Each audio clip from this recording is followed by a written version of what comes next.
gotten up and I went to the toilet and realised that my front door was open and my daughter's not here. You just get the police on their way out there, okay? How old is your daughter? She's 6. She's 6? Yes. Have you checked all the units? No, I've just gotten up. Okay, what's your name? Christy, I'm her mum. Okay, Christy, what's your last name? Abraham. What's your daughter's name? Kiesha. What is it?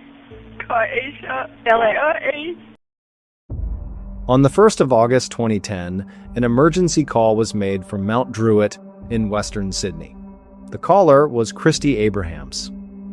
Her voice was shaking as she told the operator that her 6-year-old daughter, Kiesha Weippeart, had disappeared during the night.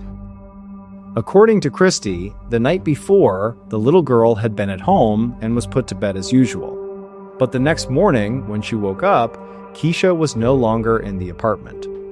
Shortly after that call, New South Wales police launched a large-scale search operation. Officers quickly secured the area around the apartment complex in Mount Druitt.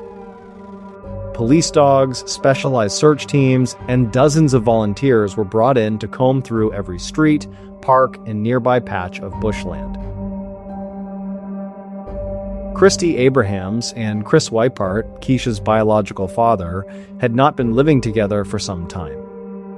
So when the investigation began expanding on the morning of August 1, officers quickly reached out to Chris to verify information.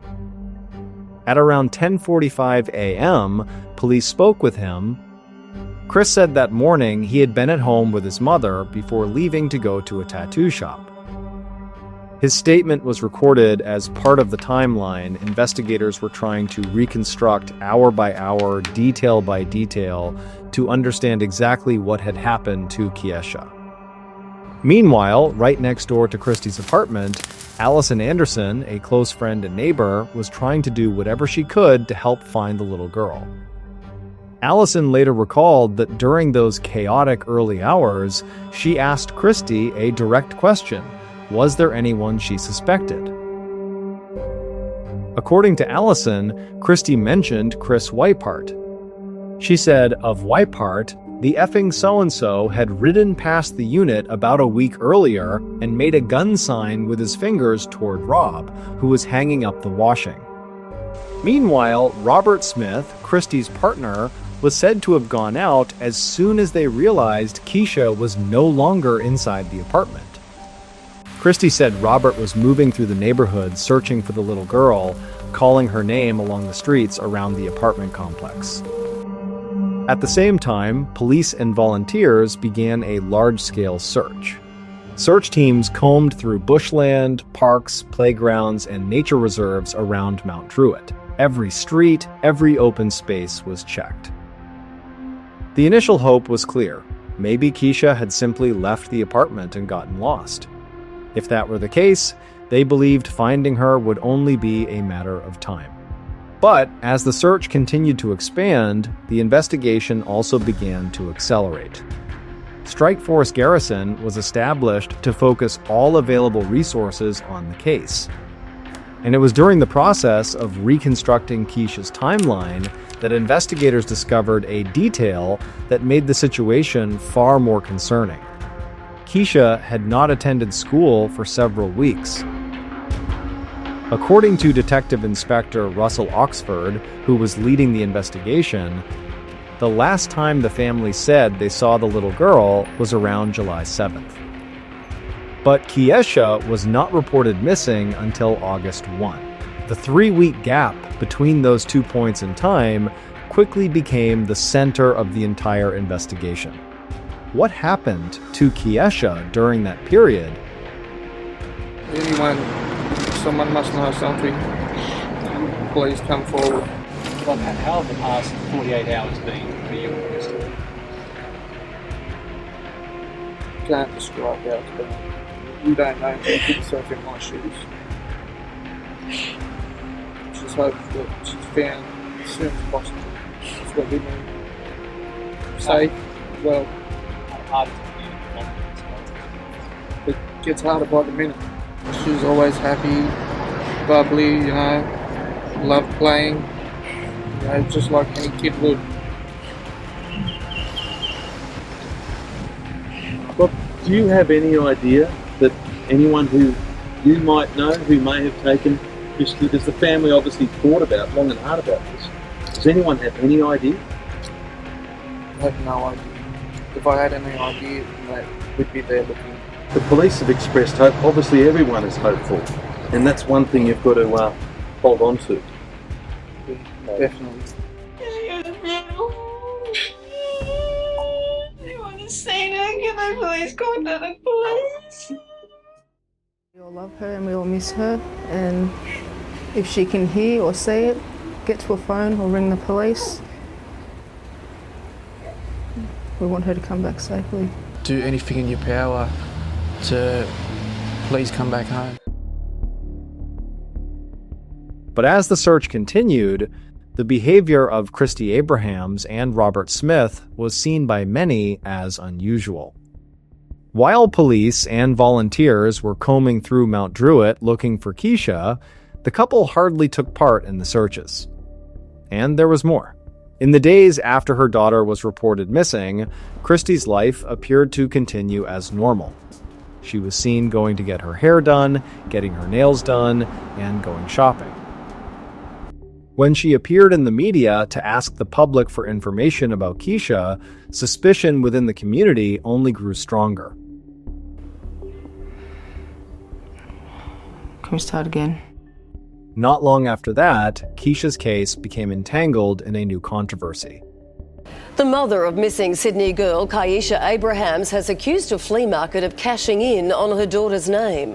But the organisers have hit back, telling the mother what she should do. The Kiesha flea markets have been drawing a crowd at the Hebersham shops every Saturday for the past 2 months. But the organiser, Albert Raphael, hasn't asked Kiesha's mother or stepfather for permission to use her name. And they say it's in poor taste. I think he's twisted and he's sick in the head for using my daughter's name.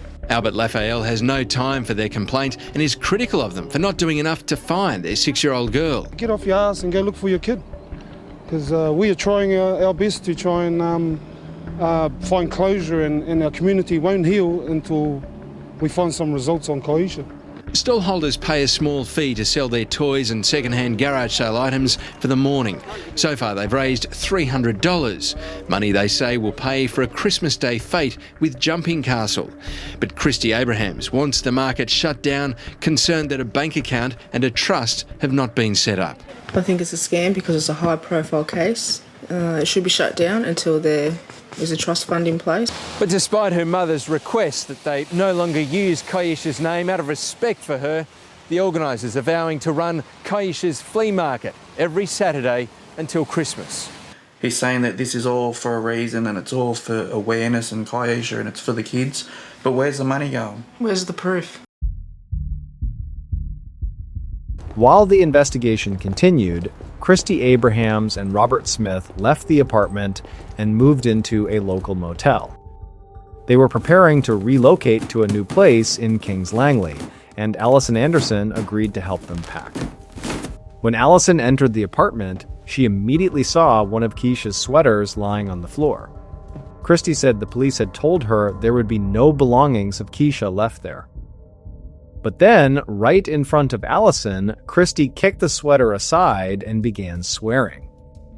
When Allison walked into Kesha's room, the room was almost completely empty. There were no toys, no furniture, no sign that a child had ever lived there. Not long after that, police forensic teams entered the apartment to examine the scene. What they found deeply concerned investigators. Traces of Kesha's blood were discovered in several rooms of the apartment. After that discovery, Christy Abrahams was taken in for questioning. Would there be any reason why there'd be more blood, not just in her unit, but throughout the unit? What are you trying to say? I'm just saying that when we forensically examined the unit, there's an amount of Kesha's blood throughout the unit. And I'm just trying to ask you how that would have got there. I don't know. No? Okay. You're talking about the park around in Woodstock? Yes, right next door. Right next door. Yes. Okay, so for Robert to end up in Westfield at Mount Druitt, is that unusual? What do you mean? Well, Robert's, when he's left your unit, he's gone into Westfield, all the way to Westfield, and looked inside Westfield. Like he's looked all the way where we walked down to Westfields. Yeah, but you don't take her to the shops. I do. Like. Now, look, I've been through a whole week of her life, and she hasn't left the unit. So what are you trying to say? No, what I'm trying to say is, why did he end up down in Mount Druitt shopping centre? But he looked all around, and to go to Mount Druitt. Yeah, but what I'm saying is that you don't take her shopping. Why would she go there? She's never been there, has she? She has. Maybe not the week that you're talking about. Oh, you know what? This is over, seriously, because what are you trying to get at? All right, I'll move on. All I'm saying is, that Robert, why did he go to Westfield? That's all I'm asking. It's a simple question. To have a look. You would have seen, you would have got the CT. But it's a long way from where you are, that's all. We're just trying to get to the bottom of this. You're very angry. Yeah, well. At us. We're going to get to the bottom of what's happened to her. Yeah, I hope you do, because, mate, I need to know. I think everybody needs to know. So what are you trying to say, that we did something to her? Or? I didn't say that. On the 22nd of April 2011, police made a major announcement. 2 people had been arrested on suspicion of involvement in Kiesha's death. The 2 were not strangers. Christy Abrahams, the girl's mother, and Robert Smith, her stepfather. During a meeting at a motel, the undercover officer told Christy he needed to know exactly what had happened and that he could help handle the remains if necessary. Not long after that, Christy Abrahams confessed. Base of the bed, like there's a bit of timber, and she's hit her head on that. Okay, and that's when you say that you did what? You took her in the shower. Yes, I was trying to wake her up. I got the cold water on and tried to wake her up, but she wouldn't. The suitcase, now, I need to know. He buried it, he dug a hole, and then we went there and he put her in there. Who was carrying Kesha? She was a little suitcase. Right. I don't know, she just started making weird noises. We thought it would go away, and it didn't, and then in the morning, she went home. During the conversation with the undercover officer, Christy Abrahams finally described what she said had happened that night. According to her account, Kesha had refused to put on her pajamas. In a moment of anger, Christy said she made a movement that caused Kesha to lose her balance, and Kesha fell and hit her head on the edge of the bed. Christy said that after the fall, Kesha's condition clearly got worse, and she was almost unresponsive. She said she tried to check whether the girl was still conscious, even asking her to squeeze her hand. Then, according to her statement, Kesha began making unusual sounds. Christy said they took Kesha into the bathroom and poured cold water over her, hoping she would wake up. But that did not happen. According to her account, by the next morning, when Christy checked again, Kesha was no longer responsive. Instead of calling for emergency help or seeking medical assistance, she said they panicked and tried to hide what had happened. After that confession, Christy and Robert led police to a patch of bushland near Shalvey in western Sydney. It was there that the search for Kiesha Weippeart finally came to an end. Kesha's remains were found in a bushy area. Not long afterward, at 1:12 a.m., police arrested Christy Abrahams and Robert Smith in an alley near their home. Both were later charged in connection with Kesha's death. Today really has been a display of so much grief and anger, particularly here at this unit complex, which has become the focal point for so much of the community since Kesha disappeared 9 months ago now. Certainly tonight, as a large crowd gathers behind me for what would have been a vigil to mark her 7th birthday, that gathering is taking on a very different tone, a lot more serious. And even though those remains that have been found in bushland not very far from here at all are yet to be identified, people already are starting to talk about planning for Kesha's funeral. Skeletal remains found scattered around the reserve, popular with trail bike riders. An autopsy will be carried out on Monday to determine whether the remains are those of Kesha, who would have turned 7 today. Smith's father says he understands people's anger, but wants to hear the evidence at court before making up his mind. You've got to believe that your own son couldn't have a part in this, so yeah, that's what I want to believe. Jim Taupout was like a step-grandfather to Kiesha and played with her often. I miss her so much. It's been very arduous and very long investigation, and something that I'm proud of the efforts of the police that worked on this case, and we had tremendous community support all along the way, and I think it was simply the case that we never wanted to give up on this matter. Today, the couple chose not to appear on video link as the matter was heard at Parramatta Local Court. Their lawyer told the court they were too distraught. So as you said, a public outpouring of emotion obviously started this morning, and I no doubt it'll continue. I'm hurting, I'm angry, I just want to cry.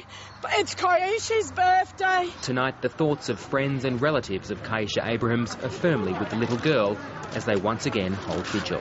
Adrian Rochella, ABC News, Sydney.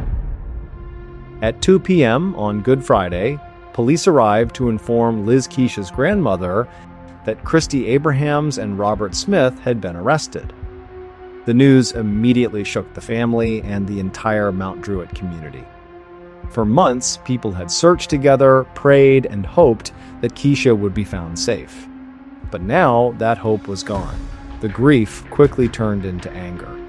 Many people felt they had been deceived. Those who had once stood beside and supported Christy and Robert now said their sympathy had been taken advantage of. A group of people gathered outside the Mount Druitt police station, expressing their anger and sorrow. Meanwhile, outside the apartment where Kiesha once lived, a small memorial continued to grow. Toys, balloons, candles. By September 2011, the family held a private funeral for Kiesha. Before the service, her father, Kiesha Weippeart, said the only thing he wanted was for his daughter to leave this world surrounded by love. He said, "I want Kiesha to leave this world knowing how much she was loved. She deserves to rest in the best way possible." Meanwhile, Christy Abrahams and Robert Smith asked to attend the funeral, but Chris firmly refused. He said that would never happen. For the family, the funeral was meant to say goodbye to Kiesha and to be shared only with those who truly loved her. On the 28th of September 2011, a public memorial was held in honor of Kiesha Weippeart.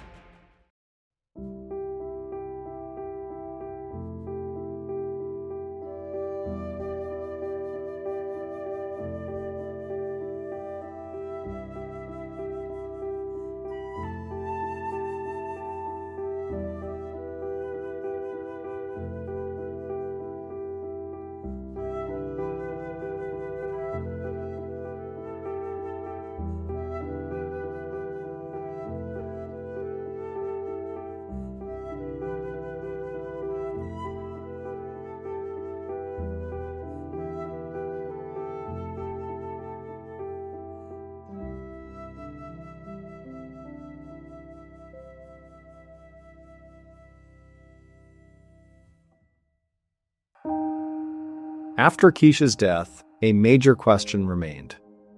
Where did this tragedy begin? As Christy Abrahams' past slowly emerged in court, many people in the community reacted with both anger and shock. Christy's childhood was described as filled with violence and instability. She grew up in a household where violence happened frequently. When Christy was 10 years old, another tragedy occurred. Her mother suffered an epileptic episode and began having seizures at home. When Christy ran to help, her mother had already passed away. After her mother's death, Christy and her younger brother were placed into the foster care system, living with several different families over many years. As a teenager, a psychologist assessed Christy and concluded that she had cognitive difficulties and needed a stable environment to support her emotional development. A few years later, when she was 19, Christy met Kiesha Weippeart. Their relationship quickly became serious, and not long afterward, Christy became pregnant. But from early on, troubling signs appeared in the relationship. On the 6th of February, 2003, Christy gave birth to their first child. a son named Aiden. But not long after that, another argument broke out and police were called. Chris said, "I am Aiden's father. His mother can't cope and she mixes her medications. She threw my clothes and speakers off the balcony last night and threw a burning candle at me while she was holding Aiden in her arms. Wax went everywhere and nearly burned him. She stayed up all night with Aiden and threatened to throw him off the balcony if he didn't keep quiet and let her sleep. I don't know what to do." Christy refused to open the door for police. After speaking with community service workers, officers believed Aiden might be removed from the apartment that very night. But that never happened. Just 6 weeks later, another tragedy occurred. On the 22nd of March 2003, Chris Weippeart rode his bike to his mother, Liz's home in a state of panic. He told her, "Aiden has turned blue. He's gone, and he's cold." Christy is up there screaming and screaming, "Mommy, I found him," and he was lying face down. Liz immediately ran to the apartment. When she entered, she saw Christy holding the baby and screaming in panic. Aiden lay limp in her arms, not moving. The child was rushed to the hospital, but doctors were unable to save him. Aiden had passed away. A later autopsy found no clear evidence of physical abuse, and the cause of the baby's death could not be determined. More than a year after Aiden's death, Christy had her second child. In April 2004, she gave birth to a baby girl, Kiesha Weippeart. But the relationship between Christy and Chris Weippeart quickly became strained. Arguments between them happened more and more often. Eventually, Christy told Chris that the relationship was over and that he needed to leave the apartment. While Chris was packing his belongings, the argument continued to escalate. At that time, Kiesha was only 15 months old.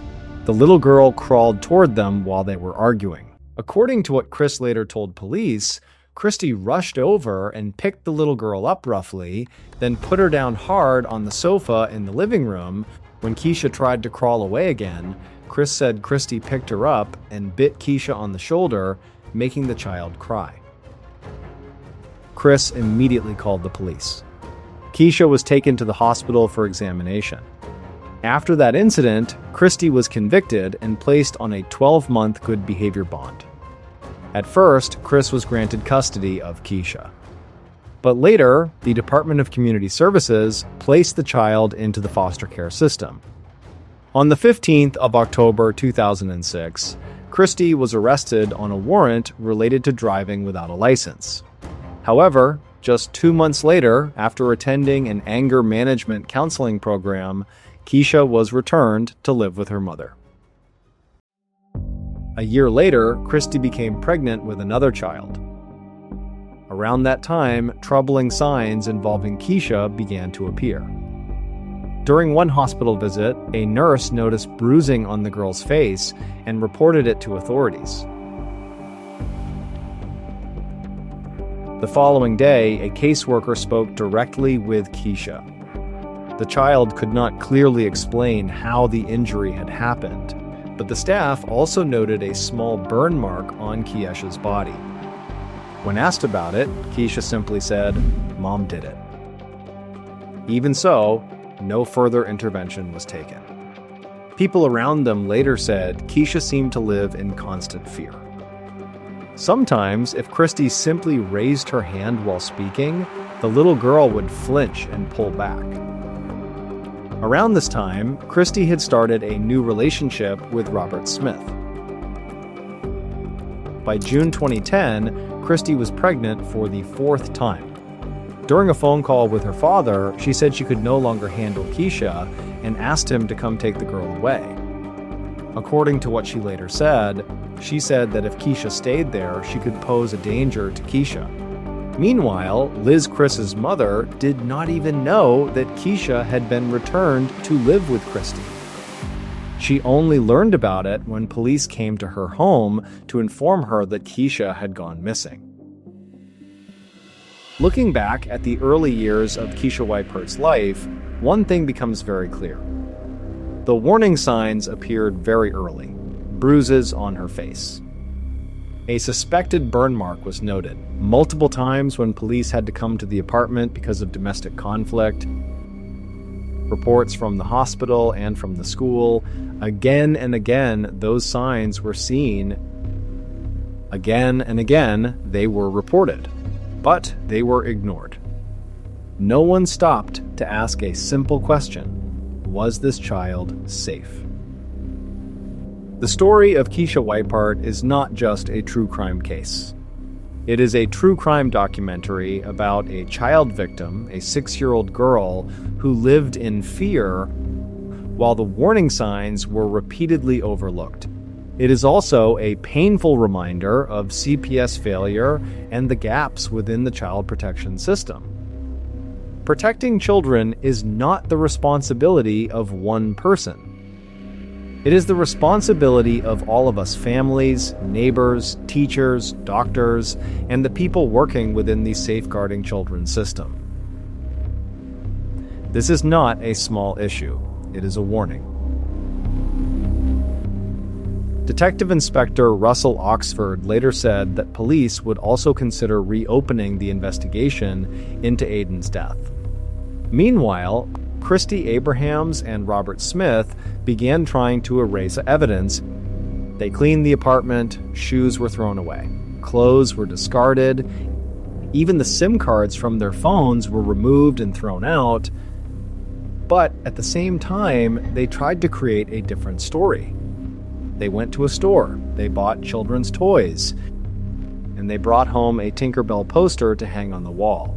A bedroom prepared as if Kiesha would still return home. When Kiesha's remains were found, forensic pathologist Dr. Matthew Ord was assigned to conduct the examination. What he saw revealed the severe level of abuse the child had endured. One tooth was broken, there were multiple injuries to her head and body. Keisha's jaw was broken in 2 places. Such injuries would have caused extreme pain for a young child. The investigation later revealed what happened after Kiesha passed away. Her small remains were hidden inside a suitcase. A few days later, the suitcase was taken to a patch of bushland in western Sydney. There, her mother and stepfather tried to destroy and conceal the evidence. A shallow hole was quickly dug. Items connected to the incident were later thrown away or destroyed. When it was over, they took a taxi and returned home as if nothing had happened. In late November 2012, another tragedy occurred in this story. Chris Weippeart, Keisha's father, died suddenly. He was found at home by his mother Liz. Chris had lived with several health problems for years, including diabetes. He had also struggled with substance abuse in the past. Chris's death happened before the trial in Kiesha's case began. During that time, someone else was also searching for answers. Allison Anderson, a former friend and neighbor of Christy Abrahams, went to the prison to meet her. Allison wanted to know something that many people in the community were also asking. Why had Christy lied throughout the investigation? Why did she allow people to search and hope for months when the truth was already different? When Allison sat across from her former friend in the visitation room, Christy Abrahams spoke first, and it was something Allison would never forget. "Did you see Rob? What are you doing here?" Allison asked why Christy had taken advantage of her and lied to her, and why, if she was struggling to cope, she had not given Kiesha to a family member or someone who could care for her. Allison then shouted at her, "You rot in prison, you filthy pig child killer!" On the 18th of July, 2013, a police prisoner transport vehicle arrived outside the Supreme Court of Sydney. A crowd had already gathered outside. As soon as the vehicle appeared, several people ran after it and shouted in anger. On the very first day of the trial, Abrahams pleaded guilty to the death of her daughter. Earlier, prosecutors had rejected her offer to plead guilty to manslaughter. What was presented in court shocked many people. Abrahams claimed that she had only pushed Kiesha lightly, then placed the girl under the shower to wake her up. When that did not work, she said she put the child to bed. According to her account, the next morning Kiesha had passed away. But that statement did not match the forensic evidence. Forensic dental expert Alan Middleton presented his findings to the court.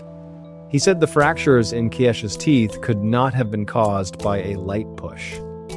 According to his analysis, the force applied to the child's body was far greater. He believed Kiesha had been struck multiple times from different directions, at least 4 to 5 times. The level of trauma he observed was comparable to serious injuries often seen in contact sports among adults.